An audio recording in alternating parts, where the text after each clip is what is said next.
Eu abortei por ser pobre.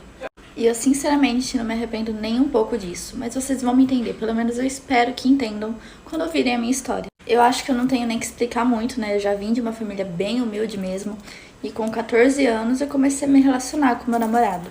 Hoje eu vejo que isso não deveria ter acontecido, uma criança de 14 anos não deveria estar namorando. E eu culpei muito a minha família por ter permitido uma coisa dessas, mas eu paro pra pensar e vejo que, na verdade, eles permitiram justamente por causa da pobreza. Porque os meus pais não tiveram estudo nenhum e eles estavam passando a maior parte do tempo ocupados, trabalhando, tentando trazer pelo menos comida pra dentro de casa. Que assim, a situação realmente era muito precária. E tudo bem, é claro que esse relacionamento com meu namorado, sem o conhecimento correto, sem os ensinamentos que eu precisava e sem a proteção necessária, eu acabei engravidando. Um detalhe que eu esqueci de falar, mas meu namorado tinha 17 anos na época. E assim que eu contei pra ele, ele ficou louco, terminou comigo, falou que me levaria pra gente fazer um aborto. Porque isso é impossível pra vida dele, não queria essa responsabilidade, ele não tinha nem condições pra isso, e eu também não. Eu conversei com a minha mãe na época e ela ficou super chateada com a situação, e ela também concordou que eu deveria retirar a criança, tanto pela minha idade, quanto por não ter condições de criar essa criança. Mas o problema é que não tinha um local seguro que eu pudesse realmente fazer isso. Sempre teria que ser coisas clínicas que são apenas com acesso pra quem tem muito dinheiro, então eu tive que recorrer a uma coisa que eu não queria.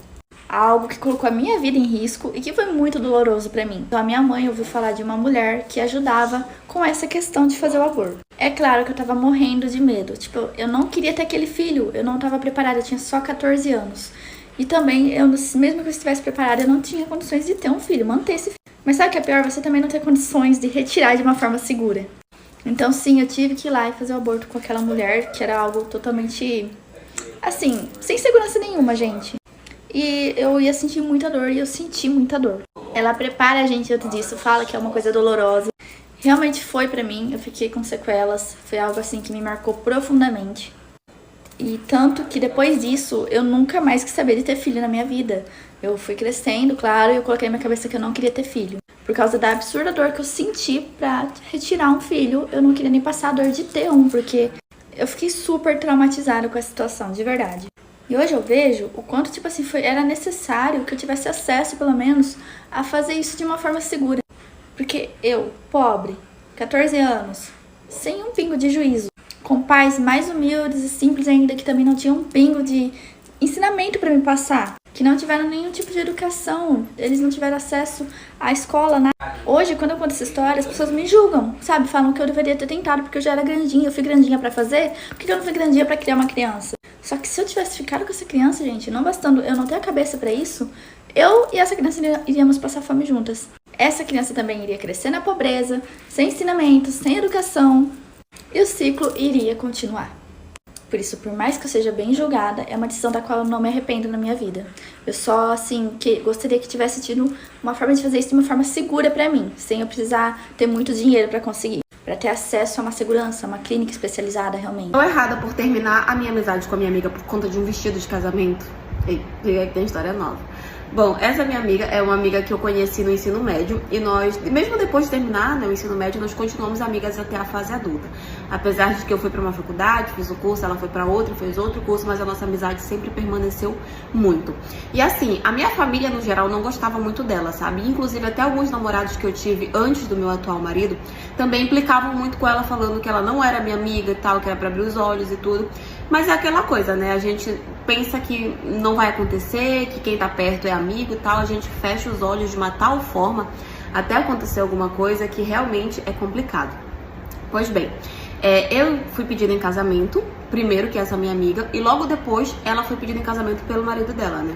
E até aí tudo bem, estávamos muito felizes organizando o nosso casamento juntas e tal. Eu convidei ela pra ser minha madrinha, ela me convidou pra ser madrinha dela e tudo. Só que assim, o casamento dela ia ser primeiro do que o meu. O meu ia ser logo depois, porque a gente estava com alguns problemas com relação à documentação do cartório. Então, o meu casamento ia ser depois do dela. E assim, desde o início, ela não deixou eu acompanhar ela na prova do vestido. Eu sempre levava ela junto comigo e tal, eu sempre mostrava pra ela a foto, qual o modelo que ia ser, que eu ia mandar fazer, né, e tudo. E ela sempre me acompanhava, porque ela era minha madrinha, né, confiava muito nela.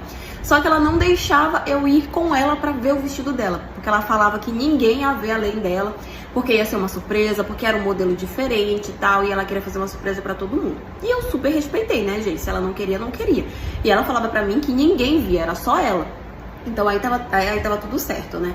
Beleza, gente. Quando chegou o dia do casamento dela, o casamento dela era 2 meses antes do meu. Me aprontei, me organizei tudo bonitinha, né? Era madrinha e tal. E fui pro lugar onde ia ser a cerimônia de casamento dela. Gente, na hora que eu cheguei lá, que a cerimonialista encaminhou eu e as outras madrinhas pra sala onde ela estava se arrumando, pra gente se organizar, né, e tudo. E ela já estava pronta, ela queria fazer aquele vídeo onde as madrinhas veem a noiva, né, vestida de noiva, tudo. Quando nós nos organizamos, né, paramos lá na sala e ela veio pra fazer esse vídeo, gente, que eu olhei pra ela, ela simplesmente estava com um vestido idêntico ao meu. Ela tinha copiado todo o modelo dele, as rendas, pedraria, tudo, gente. Não tinha uma costura sequer diferente do meu. Na hora que eu vi, eu não consegui nem disfarçar a minha expressão de raiva, sabe? Eu olhei pra ela e falei assim, por que tu fez isso? Aí ela, tipo, totalmente desentendida, né? Aí as outras madrinhas que estavam lá também ficaram todas assim, tipo, sem entender nada. A cerimonialista ficou sem entender nada. Na hora, gente, eu, tipo assim, só virei de costas e saí. E fui embora. Não quis participar do casamento dela. E, tipo, ela nem falou mais nada, né, e tal. Depois eu só vi pras redes sociais que ela tinha casado e tudo. E depois que passou o casamento dela, ela me mandou mensagem perguntando por que eu tinha feito aquilo, por que eu tinha ido embora, que eu tinha atrapalhado a cerimônia dela e tal. As outras madrinhas me perguntaram também, né, o pessoal da família dela me perguntou. E eu fui e falei que ela tinha feito um vestido idêntico ao meu, que ela não queria deixar eu ver justamente porque ela já ia fazer aquilo e tal. Que, enfim, falei tudo, né. Mas ela falou que não tinha nem percebido, que ela não tinha reparado no meu vestido e que era idêntico ao dela. E ele ainda meteu a doidice de falar que provavelmente é porque o nosso gosto era muito igual, por isso a gente tinha pensado no mesmo vestido. Gente, a falta de noção da pessoa, sabe? Mas eu não acreditei muito naquilo que ela falou, não, sabe? E aí eu falei pras outras pessoas e tudo, e as pessoas ficaram falando que, tipo, nada a ver, que eu tava implicando com ela, que não sei o que, ela já tinha casado, que eu tava implicando por causa de vestido e tudo. Só que eu fiquei tão chateada que eu acabei desconvidando ela do meu casamento e desconvidando ela como madrinha também, faltando 2 meses, né? E ela fez o maior drama, gente, falou pra todo mundo que eu tinha feito e se colocou como vítima, falando que ela não tinha copiado vestido nenhum de mim, que eu tava exagerando e tudo, que provavelmente eu tinha copiado o vestido dela e agora eu tava armando toda aquela cena que era pra aparecer como vítima e tal. Vocês acreditam? E agora tem um monte de gente, tanto nossos amigos, tudo, no caso, me julgando, né? Porque o meu casamento já aconteceu, foi mês passado. Meu casamento aconteceu, não convidei ela, tirei ela como madrinha e tudo. E é claro, todo mundo que foi no casamento percebeu, né? Deu a falta dela lá, como madrinha, como convidada e tal. E pra todo mundo que eu falei a real situação, algumas pessoas tipo, falaram isso pra mim, eu te avisei, ela não era tua amiga e tal. Tive que trocar todo o meu vestido faltando 2 meses pro casamento. Tive que trocar ele todo, então foi um prejuízo muito grande. Porque eu me recusava a estar com o mesmo vestido que ela, gente, nas fotos, em tudo. Até porque as nossas redes sociais, né, eram exatamente as mesmas pessoas. Então todo mundo ia ver ela com o vestido e eu com o mesmo vestido. Iam falar que eu copiei ela, iam ficar comparando e tal. Então eu tive que trocar faltando 2 meses, o santo prejuízo que eu tive. Mas assim, de vez em quando eu escuto uma fofoquinha aqui, uma fofoquinha ali, de pessoas próximas, né, falando sobre que eu tinha surtado com ela porque o vestido dela era melhor do que o meu. Mas a questão é, gente, eu tô errada por ter cortado a minha amizade com ela por conta de um vestido de casamento? Menina, hoje eu vou contar aqui pra ti da vez que o meu namorado pediu outro em casamento depois de 2 semanas que ele terminou comigo. Não tô falando de 2 meses não, amor. Tô falando de 2 semanas, 14 dias. Eu conheci essa bênção através de uma amiga minha, presta atenção. Eu fazia faculdade na Bolívia. Guarda essa informação aí contigo. E aí eu tinha essa minha amiga e um dia, no aniversário dela, ela postou uma foto com ele com a legenda assim: é ou não é o irmão mais lindo do mundo? E eu como? É. O pior que é o mais lindo do mundo. Apresenta pra gente. Daí eu fui lá e bem respondi os stories dela.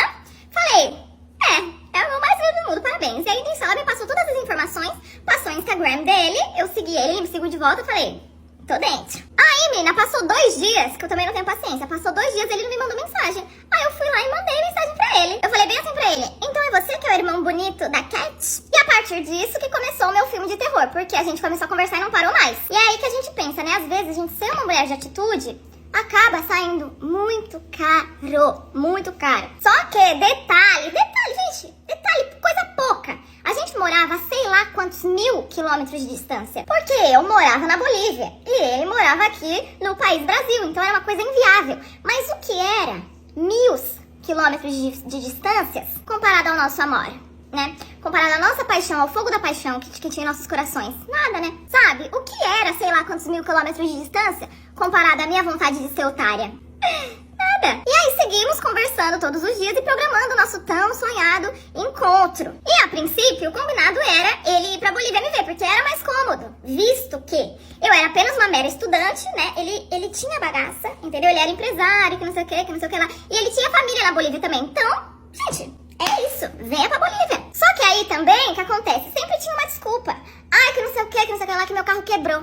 Você vai vir pra Bolívia de carro, amor? Então o que você tá falando? Ai, que não sei o que lá, que eu vou ter que fazer o sei lá o que na minha casa. Até que chegou no momento lá que ele brigou com a família dele que tava lá na Bolívia. Até hoje eu não sei se isso era verdade, mas disse que brigou. Disse que brigou com alguém lá na Bolívia e complicou as coisas. Aí teve uma outra vez que ele falou que não podia ir me ver porque ele tava construindo a sede da empresa dele. E até hoje eu nem sei se esse homem de fato tem essa empresa, porque, olha, eu vou te falar uma coisa aqui pra ti. Se o diabo é o pai da mentira, ele é o tio. Ô, homem que mentia, que só porra. Pense num homem mentiroso. Ei, gente, não só de lembrar me dá arrepios.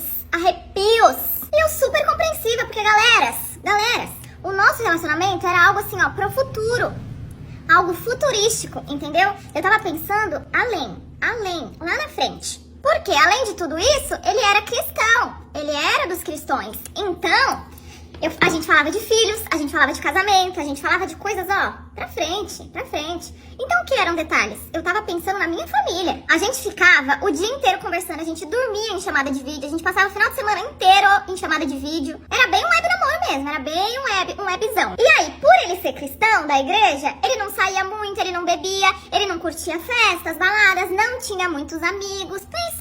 Pensa aí na sua casa se não era um homem perfeito. Só que, isso aqui que eu vou te falar agora, presta atenção, é a pior merda que pode acontecer na vida de uma mulher. Que é conhecer o cara pelo próprio cara. Tipo assim, eu só conhecia ele através dele mesmo. Então ele me falava o que ele bem entendia dele. Tipo assim, que ele era um cristão, que ele era certinho, não curtia baladas nem bebidas. Só que quem me garantia? Ninguém me garantia isso. Eu só conhecia ele por ele, entendeu? Eu não tinha um amigo ali pra pegar as entrelinhas. Não tinha uma ex ali que eu conhecia pra saber do passado. Não tinha nada. Então claro que ele era perfeito, ó. Eu dou logo um crack na cara. E aí, beleza. Até aí, tudo bem, tudo show. Até aí, tudo bem, meu amor. Agora, não, te preparas. Porque é agora que começa o caos na Terra. A gente namorou à distância por 1 ano e 9 meses. 1 ano e 9 meses eu namorando com essa peste bubônica. Assim, fielmente nesse web namoro. Enquanto eu sei lá o que ele fazia do outro lado da tela, meu amor. Eu não fazia ideia, mas pra mim ele era um anjo. Um anjinho chamado Kaique, o Caicão. Porque nem sempre um Kaique, mas na maioria das vezes um Kaique sim. E aí, 1 ano e 9 meses sem ao menos eu ver ele pessoalmente. Olha só a loucura. Mas até aí, beleza. Até aí, belezox. Eu era de boas. Porque como eu te falei, um pouquinho agora há pouco, eu tava pensando no futuro. Mas que futuro é esse que nunca chegava? 1 ano e 9 meses e o futuro ainda nem tá perto de chegar. Menina, quando chegou agosto de 2023, tô contando aqui uma história pra ti recente. Coisa atual. Em primeira mão aqui pra ti. Chegou agosto do ano passado, ele começou a ficar muito estranho. E se afastar. E aí eu vi, nos meus poderes stalkers, que ele tinha começado a seguir uma menina da igreja dele. Mas o que tem demais, né? Tudo demais. Todas as coisas demais que tinha, entendeu? Porque aparentemente não tinha nada, mas o meu sexto sentido, aquela pontinha de desconfianças, eu já tinha. Eu falei, não tá normal. Absolutamente nada aconteceu. Eu olhei pra aquele seguindo e falei, tem coisa aí. Beleza, chegou dia 21 de agosto, no dia do meu aniversário, a gente começou a fazer planos e mais planos. E no final, meu sonho é igual, um churrasco no quintal. E aí, neste mesmo dia do meu aniversário, a gente planejou, a gente combinou tudo direitinho que ele iria pra Bolívia em novembro. No mesmo novembro do mesmo 2023. Guarda pra ti essa informação. Passou o dia 21 do meu aniversário, muitos loves, muitos amores. Acordei no dia 22, ansiosíssima. Minha filha parecia que Jesus Cristo tinha descido da terra, descido dos céus pra terra. Errei um pouquinho. E tava do meu lado assim, ó, tentando me avisar de algo. E tava mesmo. Aí, acordei, mandei mensagem pra ele, falei, ó, não tô me sentindo muito bem, tô muito ansiosa. Eu preciso que você me confirme com tuas palavras. Diz, hablas mesmo pra mim, que tá tudo bem. Fala pra mim que tá tudo bem, tá tudo certo entre nós. E aí ele disse o seguinte, com estas palavras aqui que eu vou te falar. Com essas palavras. Não se preocupe, minha pequena. Eu com 1,80 de altura olhando para aquela mensagem. Está tudo bem. Mais tarde eu vou te ligar e vou cuidar de você. Quando o homem é zeloso, cuidadoso, ele cuida mesmo. Ele cuida. Aí pronto, depois dessa mensagem eu fiquei muito leve. Eu fiquei muito levinha, fiquei de boas. Falei, ele falou, tá falado, meu amor. Porque quando ele fala, ele não mente. Esse homem é um homem que não mente. Então ele falou que tá tudo bem. Eu tô de boas. Aí, menina, quando foi a noite desse mesmo dia, tipo 10 horas da noite, e nada dele me ligar. Aí eu mandei mensagem pra ele, na hora começou as ligações. Ligações. Aí eu atendi, quando eu atendi ele falou, é por causa que, tipo, amiga, eu esqueci, ó. Aí a gente conversando lá, né, falei, eu acho que ele vai me falar alguma coisa, né, de conforto, vai falar que tá vindo pra cá mesmo, em novembro e tal, porque eu amanheci ansiosa. Ele falou que ia cuidar de mim de noite. Então, isso quer dizer que ele, né, tá preparando algo, uma surpresa, um romance, uma coisa, um negócio. E ele tava preparando algo. Juro pra ti, ele tava preparando algo. A gente conversando, até que ele falou que ele tinha uma coisa pra me falar. E aí eu já como? Fala. Ele no telefone disse o seguinte, ó a bomba. Então, Jó, eu preciso te falar uma coisa que assim, a minha cabeça tá com você, sabe? A minha cabeça tá contigo, mas os meus sentimentos não, entendes? Os sentimentos esfriaram, gata. Os sentimentos estão frios. Como é que é? Mas não tem problema algum. Eu tenho um micro-ondas aqui na minha casa, eu pego esse sentimento, eu punha nele, 30 segundinhos já esquenta. Menina, o que ele tinha pra me dizer, o jeito que ele ia cuidar de mim mais tarde, era terminando comigo. Você acredita? Terminou comigo e disse que queria ser meu amigo ainda, que a gente ia continuar amigos. Falei, amigo pra quê? Eu não quero amigo, não quero ser seu amigo não, filho. Amigo eu tenho de monte. Tem amigo pra dar e pra vender, eu não quero amigo, eu quero um namorado, eu não preciso de amigo. Amigo eu tenho vários. Mas quis tentar ser meu amigo. 2 semanas, largou de mão. Não quis mais falar comigo, porque ele gosta do número 2, né? Ele gosta do número 2. E eu te confirmo isso porque depois de 2 semanas, ele pediu uma querida em casamento.